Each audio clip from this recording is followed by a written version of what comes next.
அஸ்ஸலாமு அலைக்கும் வரஹ்மத்துல்லாஹி பரகாத்துஹு. வாழ்வை அலங்கரிக்கும் திக்ருகள் என்ற தலைப்பில் பார்ப்போம் இன்ஷா அல்லாஹ். நேர்வழி நடப்போருக்கு அல்லாஹ் நேர்வழியை அதிகப்படுத்துகிறான்.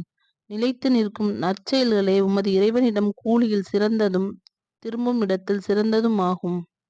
யார் நற்செயல்களை செய்து இறை நம்பிக்கையாளர்களாக அவனிடம் வருகிறார்களோ அவர்களுக்கு உயர்ந்த பதவிகள் உண்டு என்று அல்லாஹ் தன் திருமறையில் கூறுகிறான்.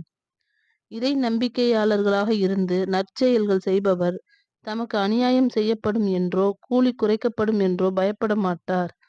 யார் நம்பிக்கை கொண்டு நற்செயல்கள் செய்கிறார்களோ அவர்களுக்கு மன்னிப்பும் கண்ணியமான உணவும் உண்டு.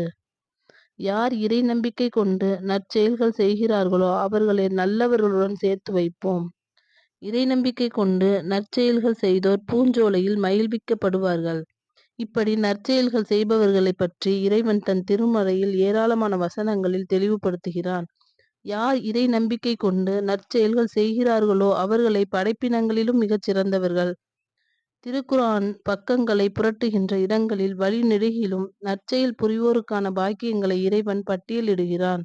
இத்தகைய அளப்பெரும் பாக்கியங்கள் நம்முடைய வாழ்க்கையில் கிடைக்க வேண்டுமானால் ஒரு முஸ்லிமான அடியார் தன்னுடைய வாழ்க்கை முழுவதையும் அமல்களால் அலங்கரிக்க கடமைப்பட்டுள்ளார்.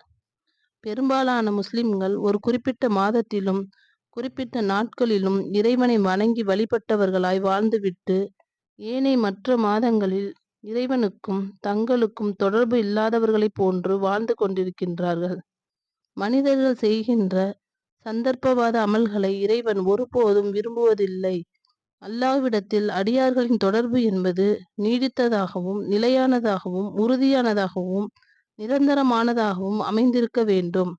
ஈமான் கொண்டவர்களின் உள்ளங்களில் அல்லாஹ்வின் எண்ண ஓட்டங்களும் அல்லாஹ்வின் பயமும் ஏற்படுகின்றது என்றால் குறிப்பிட்ட மாதத்திலோ அல்லது குறிப்பிட்ட நாட்களிலோ மட்டும் வரக்கூடாது.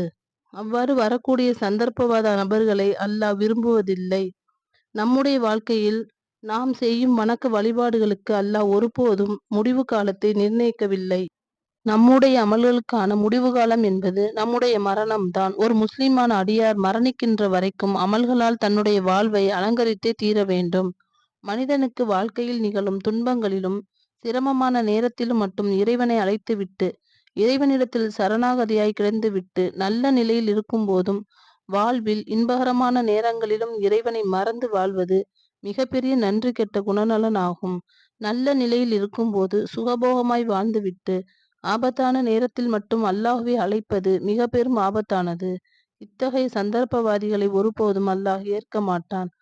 இறைவனுக்காக செய்யும் வணக்க வழிபாடுகள் குறைவானதாக அமைந்திருந்தாலும் நிறைவாகவும் தொடர்ச்சியாகவும் இருக்க வேண்டும்.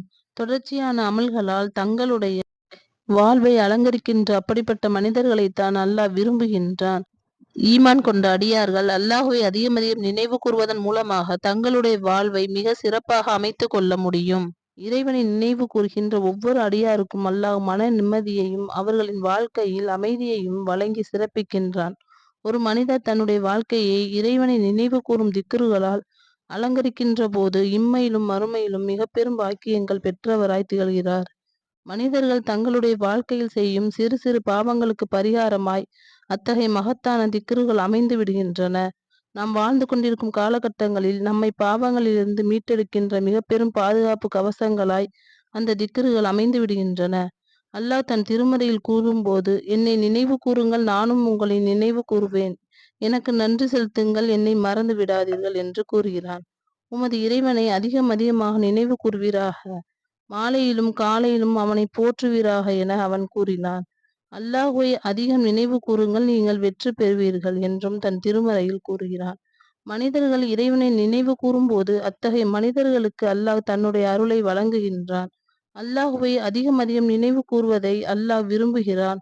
அல்லாஹ்வை நினைவு கூறுவோரே மகத்தான வெற்றி பெறுவார் என்று அல்லாஹ் ஆழமாக உபதேசம் செய்கின்றான். ஒரு முஸ்லிமான அடியார் தன்னுடைய வாழ்வை அலங்கரிக்கும் அற்புதமான திக்ருகளை நாவினால் மொழிகின்ற போது மகத்தான பாக்கியங்கள் பெற்ற நன்மைகளை இறைவனிடத்தில் பெற முடியும் என்று அல்லாஹ்வின் தூதர் ஸல்லல்லாஹு அலைஹி வஸல்லம் அவர்கள் ஏராளமான செய்திகளில் தெளிவுபடுத்துகின்றார்கள். இன்ஷா அல்லாஹ் இது போன்ற நற்செயல்களை அதிகமாக செய்வோமாக. அஸ்ஸலாமு அலைக்கும் வரஹ்மத்துல்லாஹி பரகாத்துஹு.